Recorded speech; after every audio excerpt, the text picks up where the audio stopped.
ओम शांति। भाग्य विधाता इस पुस्तक में आज हम पढ़ेंगे बाबा सर्वश्रेष्ठ वैद्य थे।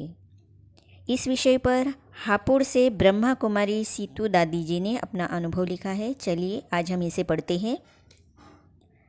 हापुड़ से ब्रह्मा कुमारी सीतू दादी जी अपने अनुभव सुनाती हैं कि मैं ओम मंडली में शुरू से जाया करती थी। पहले मैं अपने भाई के साथ 3 दिन ओम मंडली में गई। इन दिनों मेरे भाई को कुछ हो गया तो वह बीमार पड़ गया और 2-3 दिन में शरीर छोड़ दिया। भाई गुजर गया तो मुझे बहुत दुख हुआ, क्योंकि मेरे भाई को न प्रभु ने बचाया और न ही ओम मंडली ने। तो मैंने भक्ति करना भी छोड़ दिया और ओम मंडली में जाना भी छोड़ दिया। ऐसे ही दुखी रहती थी। 8-10 दिन के बाद एक माता ने मुझे कहा, तुम एक बार और चलकर देखो। फिर मैं ओम मंडली में गई तो वहाँ कहा गया कि तुम दादा से नहीं मिल सकती हो, क्योंकि तुमने कोर्स नहीं किया।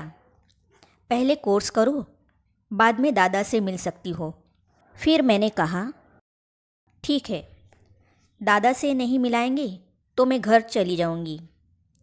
उनसे तो मैंने कहा कि घर चली जाऊंगी, लेकिन मैंने बाबा का कमरा देखा हुआ था तो मैं सीढ़ियाँ चढ़कर ऊपर गई। बाबा तपस्या में बैठे हुए थे। मैं भी जाकर बाबा के सामने बैठ गई। बाबा ने मुझे दृष्टि दी। जैसे ही दृष्टि मेरे ऊपर पड़ी तो मैं गुम हो गई। रात 10:30 बज गए। घरवाले सब परेशान हुए कि अभी तक नहीं आई, कहाँ गई। ओम मंडली वालों ने सोचा कि वह घर चली गई। जो माता मुझे ओम मंडली लेकर आई थी, उसने अपने पति को कहा, कैसे भी उसको ढूंढ कर आओ। उसका पति ओम मंडली में आया। बाबा चांदनी में झूला झूल रहे थे। बाबा से उसने पूछा, बाबा दिन में कोई आई थी? बाबा ने कहा, एक बच्ची दिन में 2-3 बजे आई थी, वह चली गई होगी। उसने कहा, बाबा वह अभी तक घर नहीं पहुंची। तो बाबा ने कहा, ठीक है, जाकर कमरे में देखो। कमरे में देखा तो मैं ध्यान में बैठी थी। आँखों से आंसू बह रहे थे। उन्होंने बहुत जगाया, लेकिन मैं जागी नहीं। तो फिर बाबा को बुलाया गया। बाबा ने आकर मुझे जगाया। जब मैं जागी तो देखा कि बाबा का हाथ मेरे मस्तक पर था और बाबा कहने लगे, बच्चे अभी मैं आया हूँ, तुम्हें लेकर ही जाऊँगा। अभी तुम घर जाओ, तुम्हारे घर वाले रो रहे हैं, कल सुबह फिर आना। बाबा ने मुझे एक बड़ा सेब दिया और कहा, इसको खाओ। मैंने उसे खाया नहीं। साथ में घर लेकर गई। जब मैं घर गई तो वहाँ सारे रिश्तेदार इकट्ठे हुए थे। वे मुझसे पूछने लगे कि तुमको वहाँ क्या मिला? मैंने कहा, वहाँ जाने से मुझे भगवान मिला। भाई के कारण मैं जो रोज़ रोती रहती थी वह बंद कर दिया, क्योंकि मुझे भाई भूल ही गया था। यह देखकर घर वाले बहुत खुश हो गए। सुबह होते ही मैं फिर बाबा के पास जाने लगी तो उन्होंने मुझे रोका नहीं, जाने दिया। मैं बाबा के पास आई तो बाबा ने फिर मुझे दृष्टि दी। फिर मैं ध्यान में चली गई और सब कुछ भूल गई। मुझे यह निश्चय हो गया कि मुझे भगवान मिल गया और कुछ नहीं चाहिए। ऐसे 3 दिन तक बाबा मुझे दृष्टि देते रहे। मैं रोज़ आया जाया करती थी। चौथे दिन बाबा ने मुझे बिठाकर त्रिमूर्ति और आत्मा का चित्र निकालकर सारा समझाया। इस प्रकार 6 मास तक रोज़ जाती रही। घर में किसी ने मुझे कुछ कहा नहीं। कंस लद्दाराम का आगमन। 6 मास के बाद मैं सबके साथ क्लास कर रही थी तब लाखा भवन को विरोधियों ने आग लगा दी। उसके बारे में तो आप जानते ही हैं कि कैसे लाखा भवन आग से बच गया। अगले दिन जब मैं ओम मंडली में जाने लगी तो घर वालों ने रोका कि जहाँ आग लगती है वहाँ तुम नहीं जाओ। मैं तो रुकती नहीं थी, सत्संग में चली आती थी। उसके बाद बाबा ने ओम निवास खोला। मैं ओम निवास में क्लास करने जाया करती थी।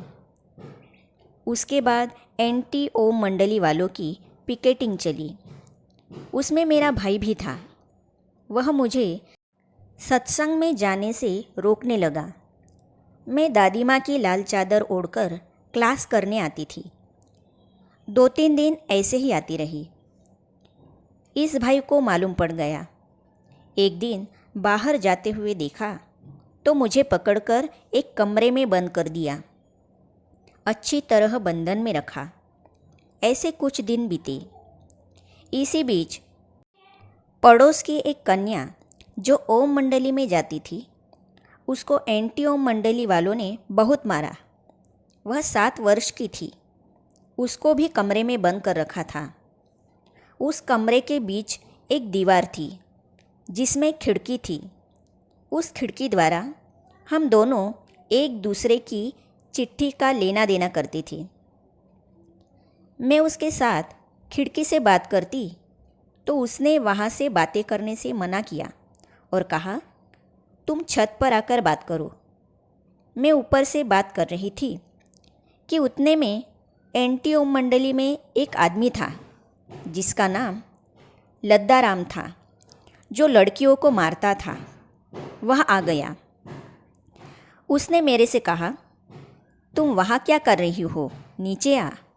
मैंने कहा, तू बदमाश यहाँ क्या करने आया है लड़कियों के पास, शर्म नहीं आती तुझे?